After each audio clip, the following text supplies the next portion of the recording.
नमस्कार, मी इक्बाल रेटरेकर सकलममध्ये आपलं स्वागत आहे. कोल्हापूर जिल्हा परिषद अध्यक्षपदाच्या नावाचा सस्पेन्स शेवटपर्यंत राहिला. होय नाही म्हणत अखेर राष्ट्रवादीला जिल्हा परिषदेचं अध्यक्षपद मिळालं.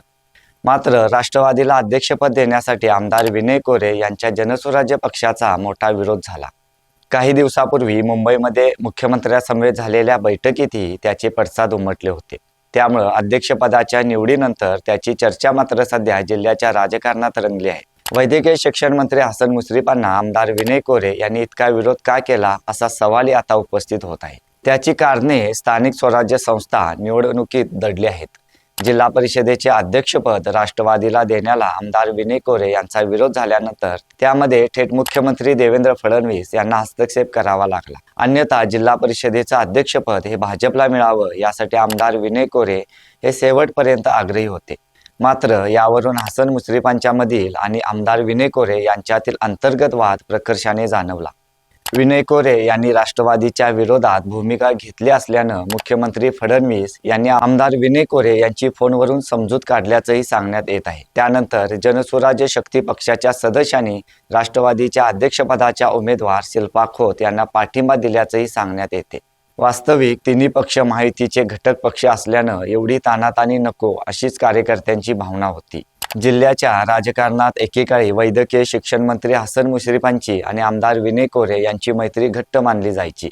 राज्याच्या राजकारणात आमदार विनय कोरे भाजपसोबत असले तरी यापूर्वीच्या विधान परिषद त्याचबरोबर गतवेळेच्या गोकुळच्या लढतीवेळी ते हसन मुश्रीफ आणि काँग्रेसचे नेते आमदार सतेज पाटील यांच्यासोबत राहिले. पण त्यावेळी केवळ गोकुळ दूध संघात महाडिक नको हीच भूमिका सर्वांची होती.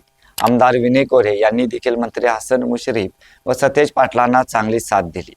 गोकुळमध्ये आमदार विनय कोरे हे आपल्या सोबत असणे हे हसन मुश्रीफ आणि आमदार सतेज पाटील यांच्यासाठी जसं महत्त्वाचे होते, त्याच पद्धतीनं जिल्हा बँकेत विनय कोरे आपल्या सोबत असणे हे हसन मुश्रीफांच्यासाठी महत्त्वाचे होते. त्याचवेळी गतवेळी झालेल्या जिल्हा बँकेच्या निवडणुकीवेळी राष्ट्रवादीचे सध्याचे जिल्हाध्यक्ष बाबासाहेब पाटील असुर्लेकर यांच्या जिल्हा बँकेच्या उमेदवारीला आमदार विनय कोरे यांनी विरोध केला होता. अशा परिस्थितीत हसन मुश्रीफांच्या समोर मोठं धर्मसंकट उभं राहिलं होतं. पन्हाळा शाहवाडीच्या राजकारणात आमदार विनय कोरे आणि बाबासाहेब पाटील असुर्लेकर यांच्यामध्ये अनेक वर्षापासून वाद सुरू आहेत. असुर्लेकर राष्ट्रवादीचे आहेत आणि जिल्हा बँकेत हे प्रक्रिया संस्था गटातून निवडून आले आहेत.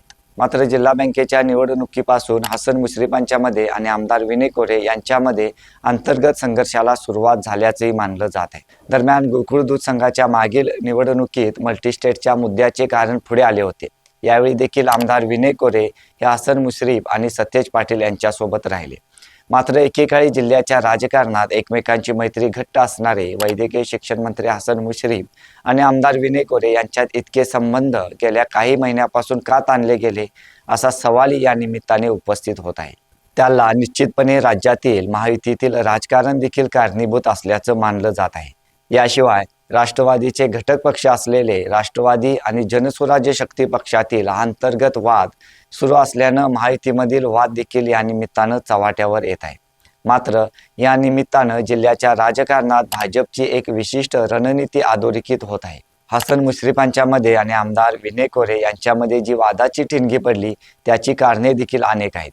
जिल्हा परिषद वेळी पन्हाळा आणि शाहवाडीमध्ये जनसुराज्य शक्ती पक्षाच्या उमेदवारांच्या विरोधात राष्ट्रवादीने उमेदवार उभे केले. त्यामुळे जनसुराज्याचे अनेक उमेदवार पराभूत झाल्याचा आरोपही आमदार विनय कोरे यांनी यापूर्वी केला आहे. आता मात्र गोकुळसाठी रणांगण तापत आहे. अशातच गोकुळ महायुती म्हणून लढण्याचा निर्णय घेण्यात आला आहे. महायुतीच्या विरोधात महाविकास आघाडीचे उमेदवार असणार आहेत. त्याचे नेतृत्व काँग्रेसचे नेते आमदार सतेज पाटील करणार आहेत.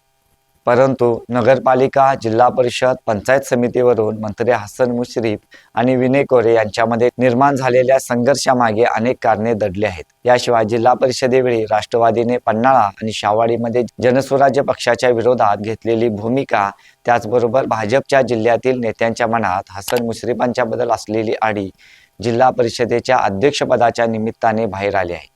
मात्र मुश्रीफ आणि कोरे यांच्यातील हा संघर्ष येणाऱ्या काळात आणखी तीव्र होण्याची शक्यताही व्यक्त केली जात आहे. धन्यवाद.